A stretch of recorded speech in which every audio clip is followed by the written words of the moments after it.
Yo, what's going on, guys? And today we'll be doing my season prediction for the Oklahoma City Thunder. And before we start today's video, I want to hear your predictions down below in the comment section. What do you guys expect the Thunder? I expect Shai to be an MVP. I expect this team to go to the conference finals, championship contention at the very least. So let's get right into it and hit that like and subscribe button for more content like this, and go check out my work at hoopshype.com. Now, when we look at this team right here, what do we see? We see a team, obviously, Isaiah Hartenstein's going to be out for an extended period of time, which was not what we were expecting. However, and I don't know why Ousmane Dieng's listed as the third string center, which it's not the case. But this is a team that, they brought in Alex Reese. We've all heard the story. Bartender took the year off, then goes plays in Luxembourg, then goes plays in the G League last year. Now here's the third string. And I think they're fine as long as Isaiah Hartenstein comes back. Fine, playing well. In the interim, what it's going to allow is for guys like Kenrich Williams, Aaron Wiggins, Dylan Jones, J Will, not J Dub, J Will, Isaiah Joe, and Kasan, all to get minutes off the bench that Isaiah Hartenstein would, eat up. Same thing with Lou Dort and Alex Caruso, because we know J Dub, Shai, and Chet are going to be the guys who are going to get the bulk of the minutes. And the same thing can go for, Ajay Mitchell and Adam Flagler and Alec Dukas. So, personally, when I look at this, I think, all right, it's not too, I don't think you need to be worried. And if they were really, really that worried, guess what? They can bring back Bismack Biyombo. He's still in free agency, and I wouldn't be surprised if he would be cool with coming back. So for me, when I look at this current situation, especially with how this is a team, in my opinion, that is going to benefit tremendously from being able to bring in a guy like Isaiah Hartenstein, especially when he's healthy, because it's going to give him the size that I personally think they're going to love and take advantage of. And I think this is a team that was already a top 5 offense and defense that's only going to be better and more efficient.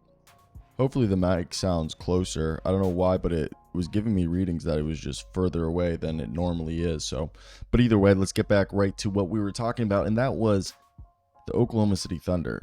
Again, I think the whole expectation here is legitimately a team that is going to be competing for a championship, that's going to be hoping that they are not looked as underdogs or too young, but they're here to play.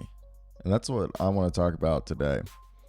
So, for me, I think there's, first off, their coach, Mark Dagnall, is a great coach. And the Oklahoma City Thunder are poised to lead the Western Conference, capitalizing on their strong core and the new additions from Isaiah Hartenstein, who, he's hurt, but Alex Caruso is just going to enhance this team's defense. It's going to help address key areas to support this young and talented roster.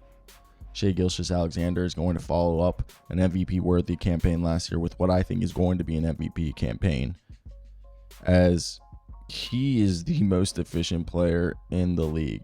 And J-Dub right there is an all-star. I think there's potentially this is a team that could have 3 all-stars. I know the West is so hard, but Chet, J-Dub, and Shai are realistic guys that could do that.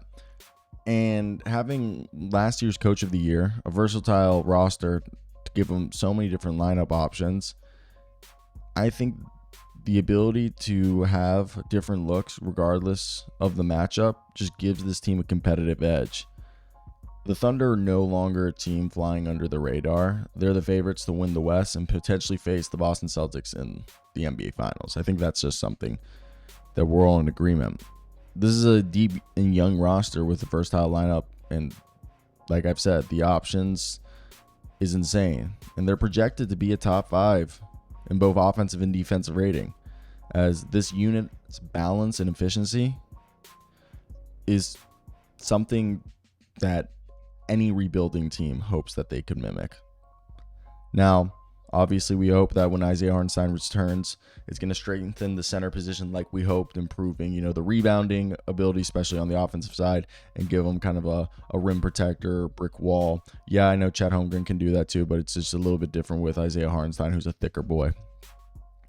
And this team, for a team that feels like they do a lot of perimeter shooting, you'd be surprised that they actually aren't addressing perimeter shooting this offseason with, I wouldn't even say perimeter shooting, but getting Alex Caruso, drafting Dylan Jones, Ajay Mitchell, personally gives them, I think they wanted more perimeter oriented players. Obviously Isaiah Hartenstein's a front court player, but I think that's something that people didn't realize. Now, obviously the uncertainty here is, how well will everybody fit? Will this be, able to make the team become elevated from where they were a year ago? Will this team be better? That's definitely a question. Now, can J-Dub and Chet Holmgren take another jump? Can Alex Caruso stay healthy? Can several other players stay healthy? I think will be a thing. And obviously the biggest thing is, I don't think it's a big thing, but people are going to make it a big thing. Managing high expectations could be challenging for a young roster. That's just being realistic, but I personally don't think it should be a challenge. But it's something that you should highlight. Now, I think the biggest question will be when they go up against the Suns, the Nuggets, the Mavs in the playoffs. I guess you could throw in the Lakers there and the Warriors, whoever else you think.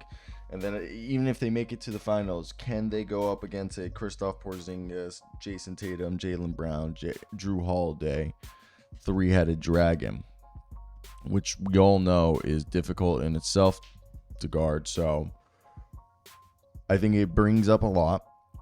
But for me, I think that this is the team's next step. I mean, at this point as well, I think the team is realizing who is their forever players, or not forever. I guess so, because they just, especially with the apron, I would not be surprised if we look at if they were to package Kenrick Williams and Ousmane Dieng right there, that's almost $12 million. And if they did go shopping, I feel like that's something realistic that could happen. Why would they do that? Maybe to go get themselves a Nick Richards if they felt like they desperately needed another big. Nick makes $7 million and he has another year on his deal and that he can extend him. Or they go out and get I don't think they would benefit from trading for a 6-man candidate, a Cam Thomas or something along those lines. I don't think they need that, but that is also an option. So I want to hear your guys' thoughts as we wrap up this video. What do you guys think? Hit that like and subscribe button. Peace out.